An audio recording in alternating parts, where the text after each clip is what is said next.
Este é o segundo programa dessa série que estamos falando sobre o tempo. Tempo na profecia. O título que foi dado é Chegou a Hora. E se você não assistiu o primeiro episódio, eu aconselho você a procurar o primeiro episódio e assisti-lo, porque ficará mais fácil a compreensão do que estamos tratando nesse assunto de profecias da Bíblia Sagrada.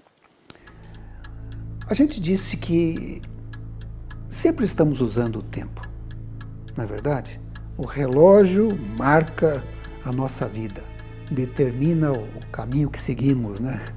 A rotina diária. Falamos da vez passada, ou no vídeo anterior, sobre quem criou o tempo. E vimos que foi Deus. Lá no princípio, Ele fez tarde e manhã o primeiro dia, de acordo com Gênesis capítulo 1, verso 5. E Ele também criou os luzeiros, as estrelas, o sol, a lua, separando o dia e a noite.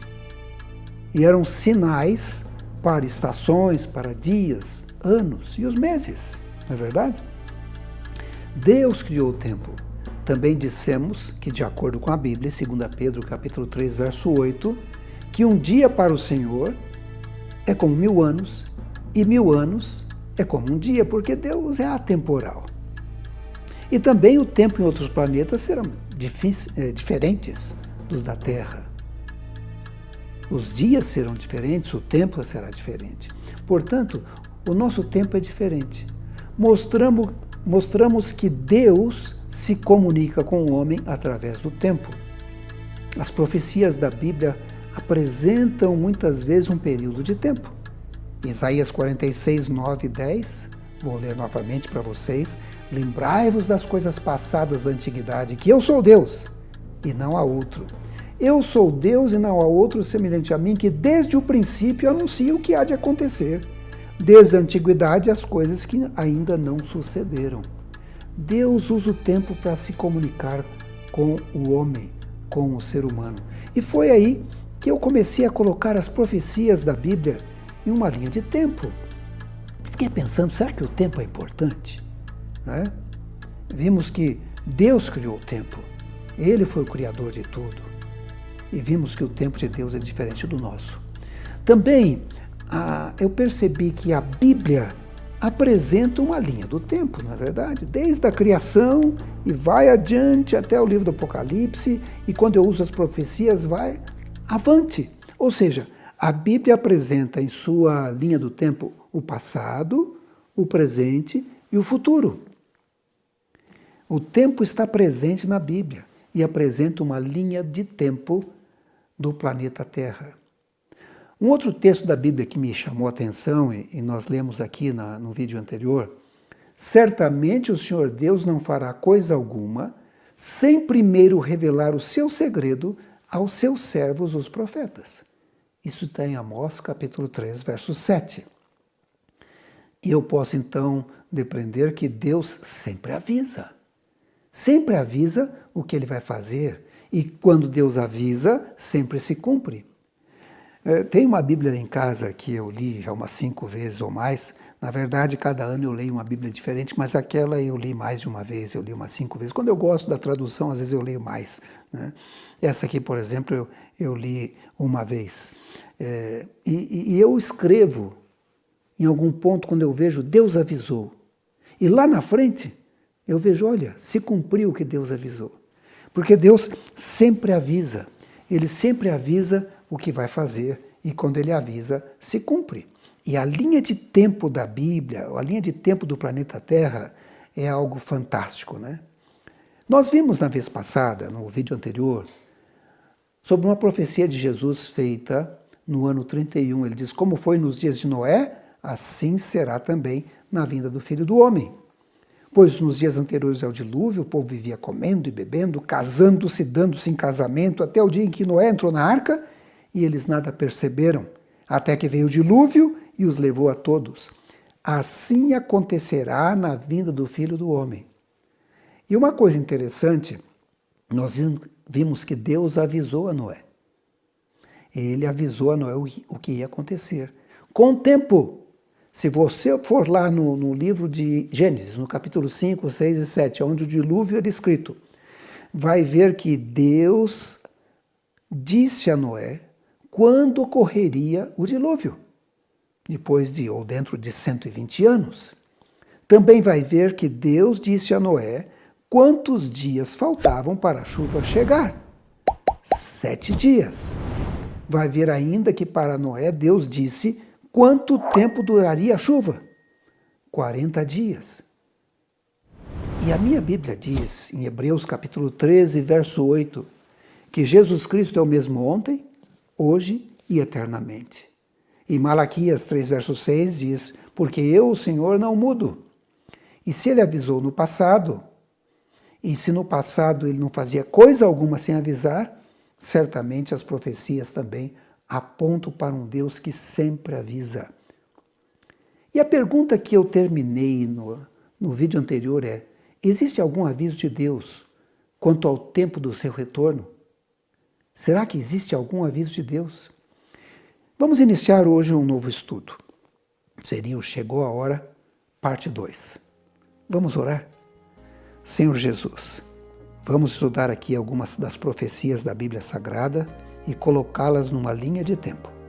Por favor, envie o seu Santo Espírito a abrir a nossa mente e nos dar entendimento das profecias da Bíblia Sagrada. Em nome de Jesus. Amém. Muito bem. Vou citar também aqui alguns textos de Ellen White. E como eu fiz no vídeo anterior, se você quiser saber mais sobre a vida de Ellen White, assista esse filme, esse vídeo, Como Tudo Começou. É um vídeo que conta a história da Igreja Adventista do Sétimo Dia, conta a história de Ellen White, aparece ali também Guilherme Miller, ou William Miller, e você vai ter uma ideia de como toda essa história sobre a questão das profecias, o estudo das profecias da Bíblia Sagrada e de tempo, tomou um vulto tão grande nesse período da história do planeta Terra. Tá bom? Olhe, deixe-me dizer a respeito de Guilherme Miller.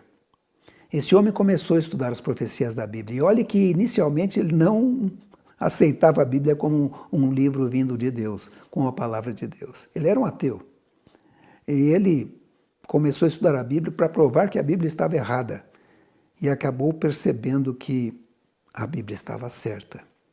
E o livro Grande Conflito, citando a história de Guilherme Miller, diz assim na página 320. Vamos ler. Com intenso interesse estudou os livros de Daniel e Apocalipse, empregando os mesmos princípios de interpretação que para as demais partes das Escrituras, e descobriu, para sua grande alegria, que os símbolos proféticos podiam ser compreendidos. Viu que as profecias já cumpridas tiveram um cumprimento literal, que todas as várias figuras, metáforas, parábolas, símiles, etc., ou eram explicados em seu contexto, ou os termos em que eram expressos se achavam entendidos literalmente. Fiquei assim convencido, diz ele, de ser a Escritura Sagrada um conjunto de verdades reveladas tão clara e simplesmente apresentadas que o viajante, ainda que seja um louco, não precisa errar. Elo após elo na cadeia da verdade recompensava seus esforços, enquanto passo a passo divisava as grandes linhas proféticas. Olha a linha do tempo aí. Anjos celestiais estavam a guiar-lhe o espírito e a abrir as Escrituras à sua compreensão. E continua dizendo o Grande Conflito, na página 323, Guilherme Miller. Outra espécie de prova que vivamente me impressionava o espírito, diz ele, era a cronologia das Escrituras. Notei que os acontecimentos preditos se haviam cumprido no passado e muitas vezes ocorreram dentro de um dado tempo. E aí ele começa a citar alguns tempos que estão na Bíblia. Vejam só, tempos que foram preditos e aconteceram naquele período de tempo. Os 120 anos do dilúvio, em Gênesis capítulo 6, verso 3. Os 7 dias que o deviam preceder com 40 dias de chuva predita, em Gênesis capítulo 7, verso 4. Os 400 anos da permanência temporária da semente de Abraão, em Gênesis 15, verso 13. Os 3 dias do sonho do copeiro mor e do padeiro mor, em Gênesis 40, de 12 a 20. Os 7 anos do faraó, em Gênesis 41, 28 a 54. Os 40 anos no deserto, de Números 14, 34. Os 3 anos e meio de fome, em 1 Reis 17, verso 1, Lucas 4, 25. O cativeiro de 70 anos, de Jeremias 25, 11. Os 7 tempos de Nabucodonosor, em Daniel 4, verso 13 a 16. E as 7 semanas, 62 semanas, e a semana perfazendo 70 semanas determinadas aos judeus, em Daniel capítulo 9, do verso 24 a 27. São tempos que limitaram acontecimentos que antes eram apenas assuntos de profecia, cumprindo-se de acordo com as predições. Cumprindo-se de acordo com as predições. Impressionante, né? Então eu coloquei essa linha de tempo do planeta Terra, do início ao fim, e falei, vou começar a estudar as profecias e colocar numa linha de tempo, para mim procurar entender melhor as profecias. Comecei lá no início, vocês viram que no vídeo passado, eu analisei a linha do tempo desde a criação até Noé. Se você não assistiu, volta lá e assiste o primeiro vídeo sobre esse assunto, né? Começando com a criação. Em algum momento houve o pecado, né? Como eu disse, alguns creem que foi dentro de um período de 33 anos e meio, como foi o período de vida de Jesus Cristo, 33 anos. Houve então, ali na questão, quando eles pecaram e tiveram que ser expulsos do jardim do Éden, uma promessa de Deus, da vinda de Jesus, e a serpente, haveria ali então um grande conflito. A serpente feriria a Jesus, mas Jesus esmagaria a cabeça da serpente, né? Era o plano da redenção começando a ser trazido à tona e sendo revelado ao homem. Já em Gênesis capítulo 3, verso 15, no início da Bíblia, tão logo o homem pecou, né? E a gente vê o plano da redenção descrito especialmente em alguns livros. Quero destacar alguns textos do livro Patriarcas e Profetas, escrito por Ellen White, o capítulo 4, porque o título é esse, Plano da Redenção. E ela diz assim: a queda do homem encheu o céu todo de tristeza. O mundo que Deus fizera estava manchado pela maldição do pecado e habitado por seres condenados à miséria e morte. Não parecia haver meio pelo qual pudessem escapar os que tinham transgredido a lei. E ela continua dizendo: o plano da salvação foi estabelecido antes da criação da terra, pois Cristo é o Cordeiro morto desde a fundação do mundo, de acordo com Apocalipse, capítulo 13, verso 8. Foi, contudo, uma luta, mesmo para o Rei do Universo, entregar seu filho para morrer pela raça culposa. Mas Deus diz: mas Deus amou o mundo de tal maneira que deu seu Filho unigênito, para que todo aquele que nele creia não pereça, mas tenha vida eterna. Em João 3,16. Então nós temos aqui uma linha do tempo. A linha do tempo que começa lá no Éden, com o pecado, vem passando aí por Caim e Abel. Abel ofereceu ali um cordeiro, simbolizando Jesus Cristo também. Depois temos o tempo no deserto, o santuário, quando houve esse oferecimento de sacrifícios diários e anuais. Vemos o batismo de Jesus, depois a sua morte, né? E vemos a promessa da sua segunda vinda. E tudo isso é o plano da redenção, que vai se cumprir. E aí fiquei pensando, bom, então se começou lá atrás, o fim da linha do tempo é o quê? A volta de Jesus. Vou colocar as profecias, então, nesta linha de tempo, começando lá no início e terminando ou culminando com a segunda vinda de Jesus, né? Aí vem a pergunta: quando ocorrerá a volta de Jesus? Vocês percebem que, na vez passada, no vídeo anterior, eu mostrei para vocês que os discípulos também tiveram essa mesma curiosidade, eram discípulos curiosos. Eles perguntaram: Senhor, quando ocorrerão essas coisas e que sinal haverá da tua vinda? Lá em Mateus 24.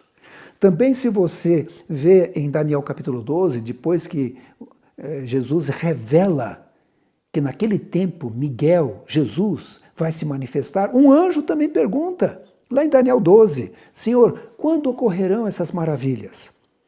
Nota impressionante como a curiosidade, né? Eu fico pensando, será que o quando é importante? Será que o tempo é importante? Deixe-me ler aqui um texto de Ellen White no Grande Conflito, na página 370. Ela diz assim, daquele dia e hora ninguém sabe, nem os anjos do céu, nem o Filho, mas unicamente o Pai. Isso está em Mateus capítulo 24, 36. E ela continua dizendo, conquanto ninguém saiba o dia ou a hora de sua vinda, somos instruídos quanto à sua proximidade e isto nos é exigido saber. Demais, é-nos ensinado que desatender à advertência ou recusar saber a proximidade do advento do Salvador, ser-nos-á tão fatal como foi aos que viveram nos dias de Noé o não saber quando viria o dilúvio. Olha que coisa interessante que ela coloca aqui. Ela diz que nos é exigido saber a proximidade da volta de Jesus. E ela diz mais, recusar saber, olhe bem, recusar saber a proximidade do advento do Salvador pode ser o quê? Fatal. Fatal. E aí vem a pergunta, né? De novo, quando ocorrerá a segunda vinda de Jesus? Veja, vamos analisar um pouco a primeira vinda. A primeira vinda, vou ler aqui no livro Desejado de Todas as Nações, na página 28. Ellen White diz assim, mas como as estrelas no vasto circuito de sua órbita, ou indicada órbita, os desígnios de Deus não conhecem adiantamento nem tardança. Deus tem um momento exato, já marcado, viu? Não é uma coisa que Deus vai dizer assim, hoje. Vamos lá, anjos, venham, vamos, é hoje que eu vou voltar. Não, gente, existe um plano da redenção. Tudo está determinado neste plano por Deus. Ele tem o dia exato para a sua vinda. Não é algo feito de improviso, Deus não improvisa. Os desígnios de Deus não conhecem adiantamento nem tardança. E olha, ela diz mais, mediante símbolos da grande escuridão do forno fumegante, Deus revelará a Abraão a servidão de Israel no Egito e declarara que o tempo de sua peregrinação seria de 400 anos. Deus deu um tempo lá para Abraão.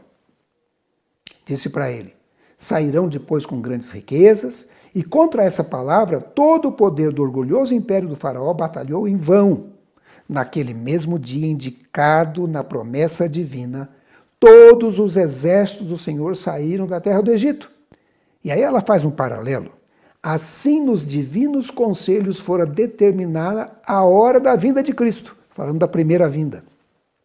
E quando o grande relógio do tempo indicou aquela hora, Jesus nasceu em Belém. Olha que interessante. Jesus tinha tempo para nascer. Sim, estava no plano da salvação. Tinha um dia exato para nascer. Os anjos se prepararam, teve um coral que cantou. E eles vieram naquela data específica, não é? E aí o que ela diz? No livro Mensagens Escolhidas, na página 406, volume 1 do livro Mensagens Escolhidas. Devemos compreender o tempo em que vivemos. Não o compreendemos nem pela metade. Vejam que o primeiro vídeo eu coloquei que meu primeiro estudo se chamava Em que tempo estamos vivendo? Porque eu pensei nisso aqui, sabe? Devemos compreender o tempo em que estamos vivendo. Não aprendemos pela metade. Meu coração treme dentro de mim quando penso qual o inimigo que temos a defrontar e quão pobremente nos achamos preparados para defrontá-lo. As provas dos filhos de Israel e sua atitude justamente antes da vinda de Cristo foram me apresentadas repetidamente para ilustrar a posição do povo de Deus em sua experiência antes da segunda vinda de Cristo. Como o inimigo procurou toda ocasião para assumir o controle da mente dos judeus, e hoje procura ele cegar a mente dos servos de Deus a fim de que não sejam capazes de discernir a preciosa verdade. Olha, a gente tem que compreender o tempo que a gente está vivendo. É por isso que eu coloquei tudo numa linha de tempo. Vou apresentar para vocês aqui. Em busca de conhecer a proximidade da vinda de Jesus Cristo. Será que ainda falta 100 anos? Será que ainda falta 50 anos? Ou será que falta apenas 10 anos? É algo a se pensar, não é verdade? Ela diz que a gente tem que compreender o tempo que está vivendo, devemos ver a proximidade, pode ser fatal se não souber, não é? No livro Grande Conflito, página 312, olha o que ela diz. No tempo do primeiro advento de Cristo, os sacerdotes e escribas da santa cidade, a quem foram confiados os oráculos de Deus, poderiam ter discernido os sinais dos tempos e proclamado a vinda do prometido. Olha só! Na primeira vinda, eles poderiam ter discernido os sinais dos tempos. Percebem isso? E ela continua dizendo, a profecia de Miqueias designou o lugar do seu nascimento. Sim, eles sabiam o lugar. Lembram lá de Herodes? Consultando, e eles dizendo, é Belém. Mas não tiveram a curiosidade de ir lá, para ver com os próprios olhos o menino Jesus. O que mais que diz aqui? Aliás, o lugar de nascimento estava predito em Miqueias, capítulo 5, verso 2. Daniel especificou o tempo em que viria, está em Daniel 9, 25. O tempo da primeira vinda foi especificado. Deus confiou essas profecias aos dirigentes judeus. Estariam sem desculpa se não soubessem nem declarassem ao povo que a vinda do Messias estava às portas. Sua ignorância era o resultado da pecaminosa negligência. Ai, ai, ai. Será que estamos negligentes hoje em dia também? E ela continua. Grande Conflito, página 312. Com profundo e reverente interesse, deveriam encontrar-se a estudar o lugar, o tempo e as circunstâncias do grande acontecimento da história universal. A vinda do Filho de Deus para cumprir a redenção do homem. Todo o povo deveria ter estado a vigiar e esperar para que pudesse achar-se entre os primeiros a dar as boas-vindas ao Redentor do mundo. E aí ela traz a lição para nós. Sim, para nós hoje. Preste atenção. Que lição encerra a maravilhosa história de Belém. Está em Grande Conflito, página 314. Quanto ela reprova a nossa incredulidade, nosso orgulho e amor próprio. Quanto nos adverte a nos precavermos para que não aconteça que, pela nossa criminosa indiferença, deixemos também de discernir os sinais dos tempos e, portanto, não conheçamos o dia da nossa visitação. Olha, por favor, não vai cometer esse crime, indiferença, e deixar de conhecer o dia da sua e da minha visitação, a segunda vinda de Jesus. E aí vem a pergunta de novo, né? A pergunta que não quer calar. Quando vai ocorrer a volta de Jesus? O discípulo estava curioso, o anjo em Daniel 12 estava curioso, e eu estou curioso, e de repente você também está curioso, né? Talvez, se você assistiu até aqui, está pensando, o que esse pastor vai passar para a gente aqui? Que nova doutrina é essa? Não, eu apenas estou estudando as profecias, não é? Pôs aqui numa linha do tempo e vamos analisar, não é? Porque Deus sempre avisa, não é? Não é isso que diz Amós capítulo 3, verso 7? Se ele sempre avisa, deve haver algum aviso de Deus. Será que existe um aviso de Deus sobre o momento da segunda vinda? É isso que nós vamos ver e vamos analisar nesses vídeos. Isso começou a martelar na minha cabeça quando eu estava em Nova Friburgo, eu morava lá. Nova Friburgo é um lugar bonito, assim, no meio das montanhas, eu até estou colocando aí um pouco das imagens de Nova Friburgo. Lugar frio, né? No inverno a temperatura chega a 0, às vezes abaixo de 0, bastante frio. E eu estava passando um momento difícil, de muito estresse, e eu acordava de madrugada, sabe? Não conseguia dormir, dor de cabeça. O estresse provoca isso, né? E aí eu falei assim, que eu vou ficar perdendo tempo de madrugada acordado. Eu vou estudar a Bíblia e vou começar a estudar as profecias. E foi aí que começou essa ideia de colocar tudo numa linha de tempo, lá em Nova Friburgo, no meio das montanhas. nas madrugadas frias de Nova Friburgo. E sabe, o Senhor abriu a minha mente para entender algumas dessas profecias. E é por isso que eu quero compartilhar com vocês. Isso foi lá em 2002. Olha, há bastante tempo, né? Depois disso, eu escrevi um livro sobre o assunto que se encontra na internet. O nome do livro é Chegou a Hora. Está livre para... Muita gente pede o livro escrito e impresso. Talvez eu ainda imprima. Mas ele está livre na internet para consulta, né? Vamos ver um pouco disso? Vamos lá. A primeira profecia que comecei a estudar foi de Daniel 2. Conhece a profecia? Aquela profecia de uma grande estátua. Nabucodonosor viu uma grande estátua, num sonho. Ele tinha esquecido o sonho. Eu não vou entrar em muitos detalhes, porque eu quero colocar rapidamente essas profecias numa linha do tempo. Mas Nabucodonosor viu essa estátua com diferentes metais. E o sonho terminava com a pedra que feria os pés da estátua e enchia a terra. E ele ficou preocupado com isso. E ele chamou os sábios não conseguiram interpretar, então ele chamou Daniel. E Daniel trouxe a interpretação. Em Daniel 2,45, e aqui eu indiquei inclusive que eu pus na Bíblia na linguagem de hoje, porque fica fácil de entender. Daniel disse para ele o seguinte: o grande Deus está revelando ao Senhor o que vai acontecer no futuro. Olha, tanta gente querendo saber o futuro, e Deus revela para Nabucodonosor. Isso aconteceu no ano 605, Daniel é levado para a Babilônia, né? E agora ele tem esse sonho. E ele, então, começa a interpretar o sonho. Cada parte da estátua simbolizava um período da história humana, conectado com um reino mundial da época. O primeiro reino Babilônia, do ano 605 ao ano 539. Era a cabeça de ouro. Depois veio a Medopérsia, né? Os braços ali de prata, do ano 539 ao ano 331. Depois, um outro reino, a Grécia, simbolizado pelo ventre de cobre, do ano 331 a 168 a.C. Depois, Roma, pelas pernas de ferro, né?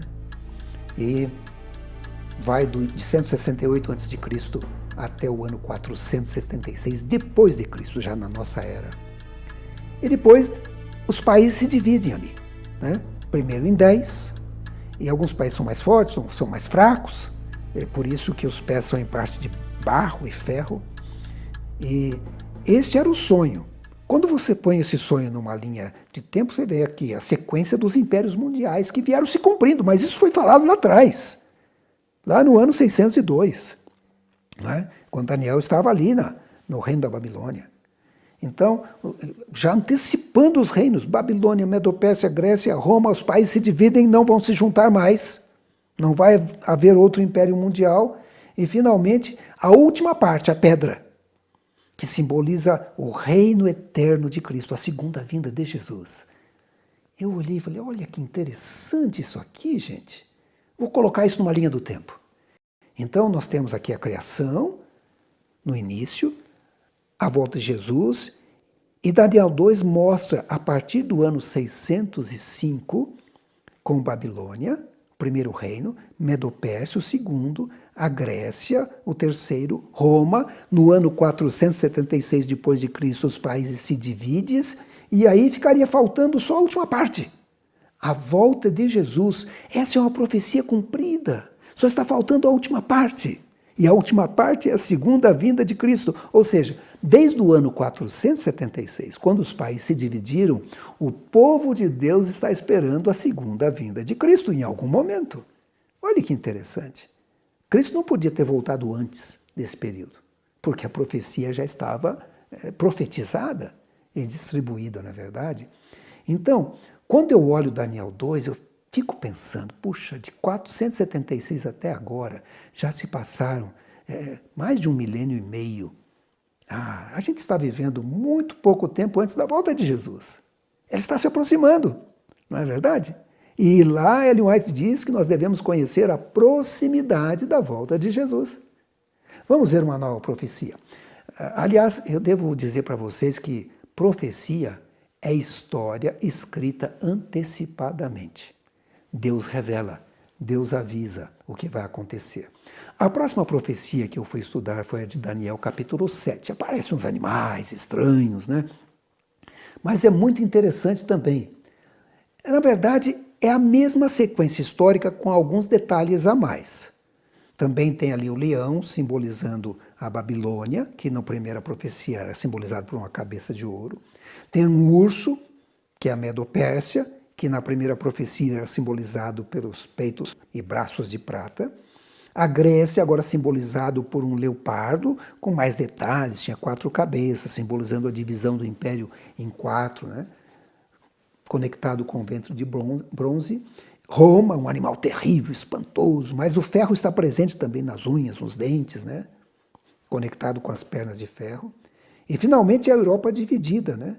São ali os chifres na cabeça desse Império Romano, aí se divide, né? Os pés, a Europa dividida também está presente ali. Mas aparece um período de tempo aqui diferente, que não pode ser deixado de lado.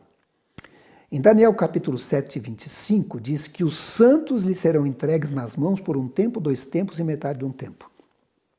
Isso significa 3 anos e meio, que em profecia é 1.260 dias ou 1.260 anos.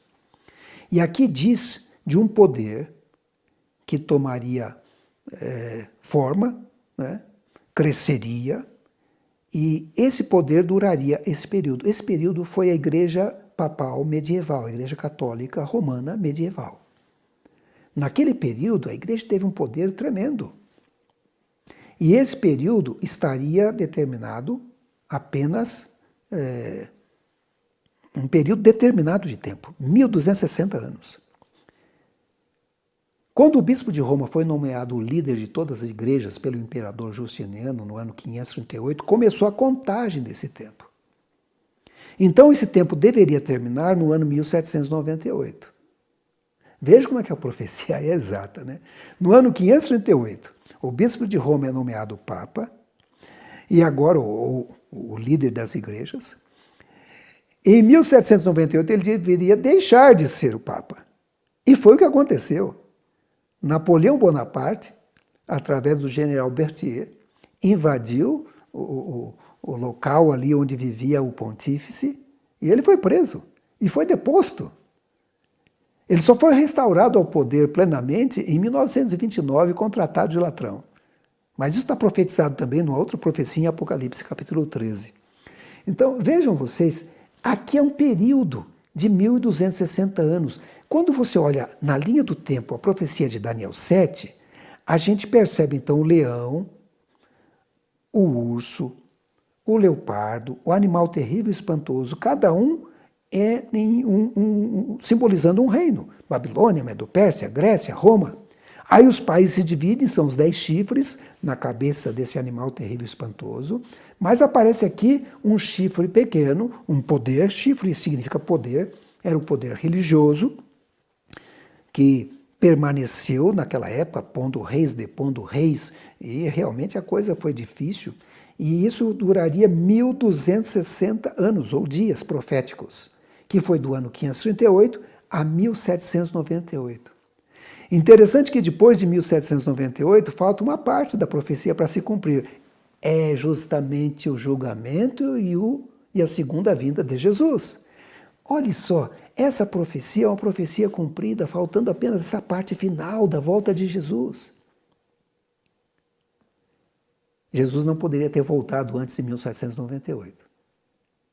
Já estava predito. Havia um período de tempo aqui. Veja que nós estamos nos aproximando da nossa época, 2021, que é quando eu estou gravando isso aqui. Nós estamos se aproximando, não é verdade?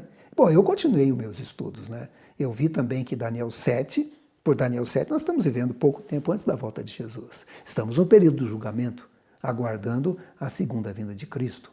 E aí eu fui estudar Daniel 8, Daniel 9, onde aparece uma grande linha de tempo, muito grande, né? O que aparece lá? É basicamente a mesma coisa, com um jeito diferente de indicar e com alguns dados a mais. Babilônia já não existia mais, então aparece aí a Medo-Pérsia em forma de um carneiro, a Grécia em forma de um bode, e aparece Roma pagã e Roma papal na forma de um chifre, né? Sempre chifre indica poder. Então, você vê aí a mesma sequência de impérios mundiais, né, dominando o planeta Terra. Mas tem uma coisa interessante, aparece um período de tempo aí longo. Daniel 8, 12 a 14. E ele me disse, até 2.300 tardes e manhãs, e o santuário será purificado. Nossa, parece um período de tempo aí. 2.300 tardes e manhãs, 2.300 dias. Um período longo, né? E a profecia indica o começo. E se a profecia indica o começo, e a gente chega à conclusão que é o ano 457 a.C., eu não vou entrar em detalhes, porque o vídeo não é especificamente sobre essa profecia, talvez gravaremos um outro sobre a profecia específica, haveria um período de tempo aqui para colocar nessa linha do tempo. Essa profecia começava com o decreto da reconstrução de Jerusalém, que foi o decreto de Artaxerxes, que aparece inclusive no livro de Esdras. Ali haveria um período de 7 semanas para construir, né? Depois mais um período de 62 semanas até o batismo de Jesus. Esse período de semanas, quando a gente põe em dias, 7 semanas equivale a 49 anos. 62 semanas a 434 anos. E ainda faltaria uma semana final, quando Jesus seria batizado e começaria a sua obra aqui na terra. Na metade da semana, de acordo com a profecia, o Messias seria tirado, ele seria morto, e foi isso que aconteceu no ano 31 com a morte de Jesus, terminando no ano 34 com o apedrejamento de Estevão, com a rejeição do povo de Israel da mensagem dada por Cristo. Essa seria um pedaço da semana, um pedaço desse período longo, de 2.300 tardes e manhãs. 70 semanas estão determinadas sobre o teu povo. Então, quando eu coloco isso numa linha de tempo, eu vou perceber que essa primeira parte começou no ano 457, foi até o ano 34, mas o período longo de 2.300 anos terminou em 1844 depois de Cristo. E quando eu coloco essa linha de tempo em tamanho grande, o que acontece? Em 1844, começou o julgamento do povo de Deus. Diz, eis que é vinda a hora do julgamento, do seu juízo. E após o julgamento virá a volta de Jesus. Olha que coisa impressionante. Em 1844, ou 1810 anos após o apedrejamento de Estevão, Jesus iniciou uma nova fase de sua obra, tanto na terra como no céu. Então nós temos esse período longo, até 1844, e Ellen White, ela diz no livro Grande Conflito, na página 485, quando se encerrar o juízo de investigação, Cristo virá, e o seu galardão estará com ele para dar a cada um segundo for a sua obra. Nós estamos no juízo desde 1844. A qualquer hora ele pode terminar. E aí eu fiquei pensando, quando eu coloco essas profecias de Daniel 2 numa linha do tempo, e percebo que desde o ano 476 estamos aguardando a parte final da profecia. Quando eu coloco Daniel 7 e percebo com todos os detalhes que estamos, depois de 1798, aguardando a volta de Jesus, eu coloco Daniel 8 e 9 e percebo que desde 1844 estamos aguardando o julgamento que está ocorrendo até o fechamento da porta da graça. Essas profecias são cumpridas. Cristo não poderia voltar antes de 1844. Já estava tudo predito. A profecia de Jesus já dizia isso, a profecia da Bíblia. Aí eu fiquei pensando, realmente a gente está vivendo muito pouco tempo da volta de Jesus. Percebe que as profecias vão nos empurrando para o fim da linha de tempo, para a volta de Jesus. E aí eu pulei o Daniel 11, Daniel 10, 11 e 12, porque seria muito difícil colocar rapidamente aqui. Mas tem um vídeo meu no YouTube sobre esse assunto, as profecias de Daniel 11. São 2 vídeos, na verdade. Daniel parte 1 e parte 2. Daniel 11, parte 1 e parte 2. Dá uma olhada lá. Você vai perceber que estamos vivendo também nos últimos dias. Mas Deus sempre avisa. No livro de Atos dos Apóstolos, página 585, Veja o que Ellen White escreveu. Na revelação a ele, João, o apóstolo, foram desdobradas cena após cena de empolgante interesse na experiência do povo de Deus e a história da igreja foi desvendada até o fim dos séculos. Olha, tem uma linha do tempo aqui, não é? Sim, é a primeira profecia de Daniel, ou de Apocalipse, a primeira profecia de Apocalipse, Apocalipse 2 e 3, onde aparecem as 7 igrejas do Apocalipse. Nós temos aqui as igrejas, né? E nós vemos ali Jesus andando entre as igrejas, presente em cada período da história. E Ellen White diz no livro Atos dos Apóstolos, os nomes das 7 igrejas são símbolos da igreja em diferentes períodos, tempo, da era cristã. O número 7 indica a plenitude e simboliza o fato de que as mensagens se estendem até o fim do tempo. Vai até o fim da linha. Interessante. Enquanto os símbolos usados revelam o estado das igrejas, ou da igreja, nos diversos períodos da história do mundo. Muito bem, 7 igrejas, 7 períodos da igreja cristã. E os símbolos indicando o estado, a condição das igrejas em cada período da história. Então nós temos aí as igrejas: Éfeso, desejável; Esmirna, mirra; Pérgamo, exaltação; Tiatira, cheiro suave; Sardes, cantos de alegria; Filadélfia, amor fraternal; e Laodiceia, a última, julgamento do povo. Olhe que interessante, não é? E aí eu comecei a colocar essas igrejas na minha linha do tempo. A primeira igreja, a igreja de Éfeso, foi do ano 31 ao ano 100, depois de Cristo. Depois vem Esmirna, do ano 100 ao ano 313. A terceira igreja, Pérgamo, do ano 313 ao ano 538 da nossa era. Depois Tiatira, do ano 538 ao ano 1560. Depois Sardes, do ano 1560 a 1798. Depois a igreja de Filadélfia, que vai de 1798 a 1844. E de 1844 até o fim da linha nós temos a igreja de Laodiceia. Nós estamos vivendo no período da última igreja. Não vai ter outra igreja depois dessa. Pelo menos aqui nessa linha de tempo. Veja que coisa impressionante, não é?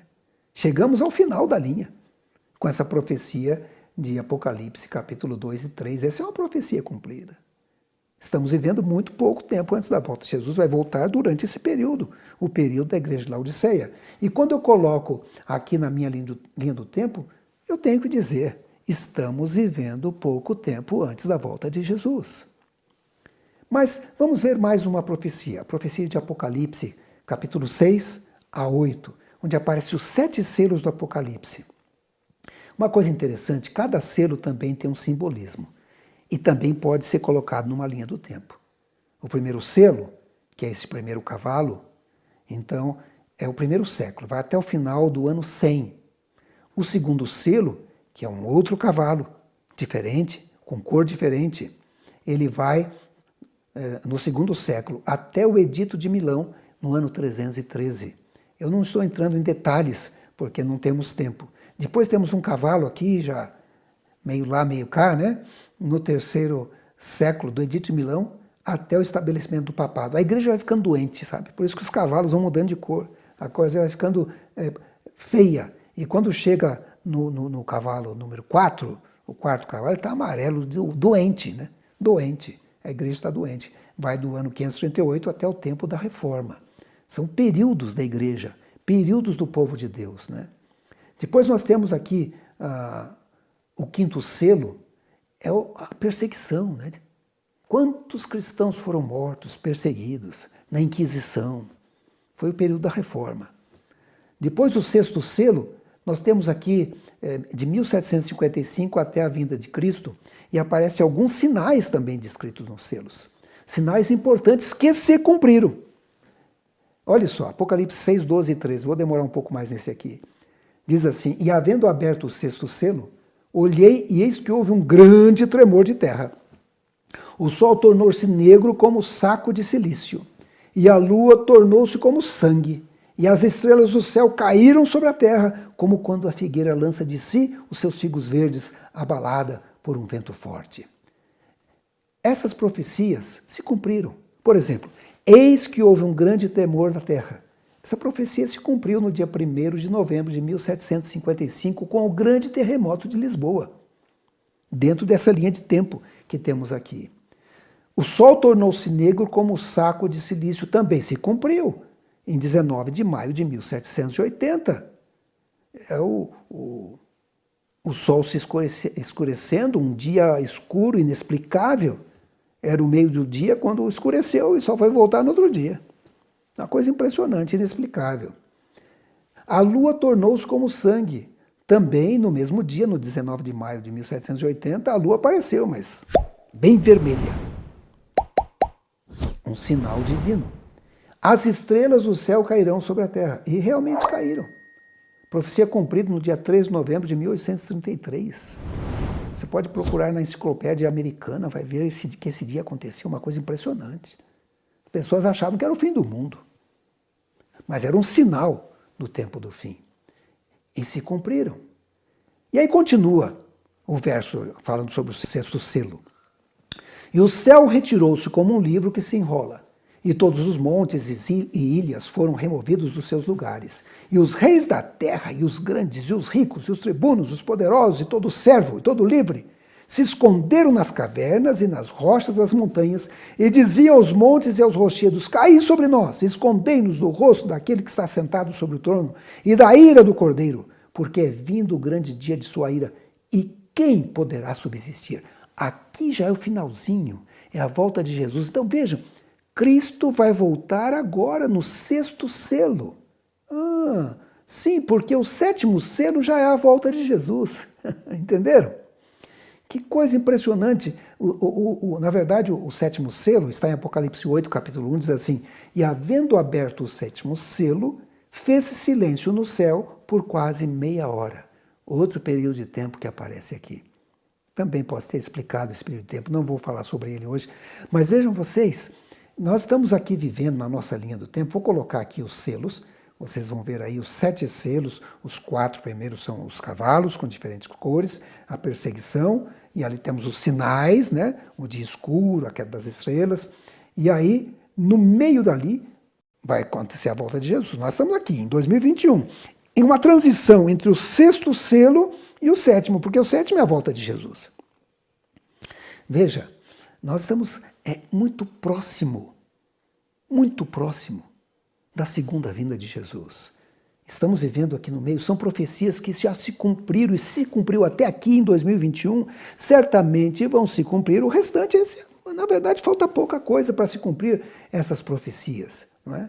Por isso que eu fui colocando numa linha do tempo essas profecias, para a gente colocar na mente que a gente está vivendo nos últimos dias.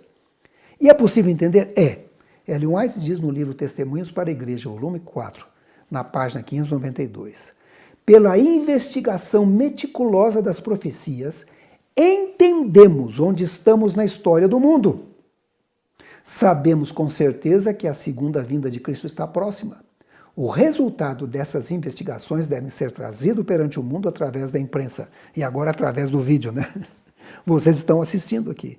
Mas percebam que ela diz que quando você investiga meticulosamente as profecias, você entende aonde a gente está vivendo na história do mundo e pode saber que estamos muito próximo da segunda vinda de Jesus. Não é impressionante, né? Olha, eu quero ler esse texto para vocês. Está em Atos capítulo 17, 30 a 31. Ora, não levou Deus em conta os tempos de ignorância. Agora você está aprendendo, né? Você não está mais ignorante sobre isso. Agora, porém, notifica aos homens que todos, em toda parte, se arrependam. Tem que mudar de vida. Se preparar para a volta de Jesus. Porquanto estabeleceu um dia em que há de julgar o mundo. Na verdade, o julgamento já começou. E vai chegar um momento que ele vai voltar. Com justiça, por meio de um varão que destinou e acreditou diante de todos, ressuscitando-o dentre os mortos. Deus estabeleceu um dia, e você vê que a coisa vem se cumprindo à risca, numa linha do tempo perfeita. Porque Deus Vou relembrar e ler de novo. Amós 3, verso 7. Certamente o Senhor Deus não fará coisa alguma, sem primeiro revelar o seu segredo aos seus servos, os profetas. Ele sempre revela. Deus sempre avisa. E quando ele avisa, que se cumpre, né?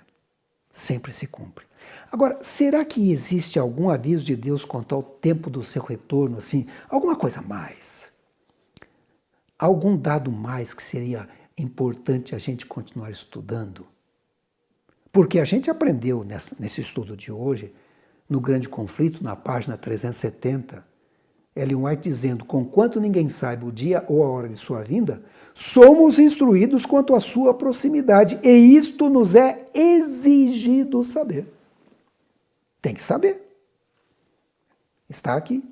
E mais, ela diz no Serviço Cristão, página 77, os que se colocam sob a direção de Deus, para ser por ele guiados, compreenderão a constante corrente dos acontecimentos que ele ordenou. Se você se coloca sob a direção de Deus, você pode compreender esses acontecimentos e saber com antecedência sobre a segunda vinda de Jesus, a proximidade da vinda de Jesus. Será que existe alguma coisa mais para estudar? A gente chegou aqui muito próximo, não chegou? Né? Você vê que, inclusive, a igreja de Laodiceia é a última. O sexto selo, estamos dentro dele, aguardando só a parte final do sexto selo para a segunda vinda de Cristo. Será que é possível determinar ainda mais a proximidade da volta de Jesus? É. E eu vou mostrar isso no próximo vídeo. E para encerrar hoje, tome a decisão de se preparar para a vinda de Jesus, está muito próxima. Seria muito triste a gente chegar agora no final da linha do tempo e você se perder. Tome a decisão, prepare-se, estude a Bíblia Sagrada com oração, se entregue a Jesus, abandone a velha vida e peça que o Espírito Santo lhe dê uma vida nova. E se você está no caminho, não desista. Nós estamos quase no finalzinho. A gente vai continuar estudando esse assunto num terceiro vídeo. E vou mostrar para vocês como a gente pode mostrar que estamos vivendo muito próximo da segunda vinda de Jesus. Mais próximo ainda, hein? Olha só, vamos colocar numa linha de tempo mais alguns dados que podem nos levar a perceber que estamos vivendo muito próximos da vida de Jesus. Gostaria de orar com você antes de encerrar o estudo deste vídeo. Vamos fechar os nossos olhos, vamos orar. Senhor Jesus, nós te agradecemos porque o Senhor revelou através da Bíblia Sagrada aos profetas o tempo de cada acontecimento. E percebemos através das profecias de Daniel e Apocalipse que estamos vivendo nos últimos dias da história dessa terra. É impressionante como os sinais e as profecias demonstram isso. E os teus filhos que estão assistindo a este programa, e eu também, queremos estar preparados para a tua vinda. Opera esse milagre em nossa vida, nos transforme, por tua graça e por tua misericórdia. Continue colocando fé em nossa vida, sabedoria em nossa mente. Nos ajude a compreender, o tempo em que estamos vivendo. Estamos vivendo no fim. Colocamos nossa vida em tuas mãos e te pedimos em nome de Jesus. Amém. Eu lhe convido a assistir o próximo vídeo. É o terceiro da série. Se não assistiu o primeiro, volte lá e assiste o primeiro vídeo dessa série. Até o nosso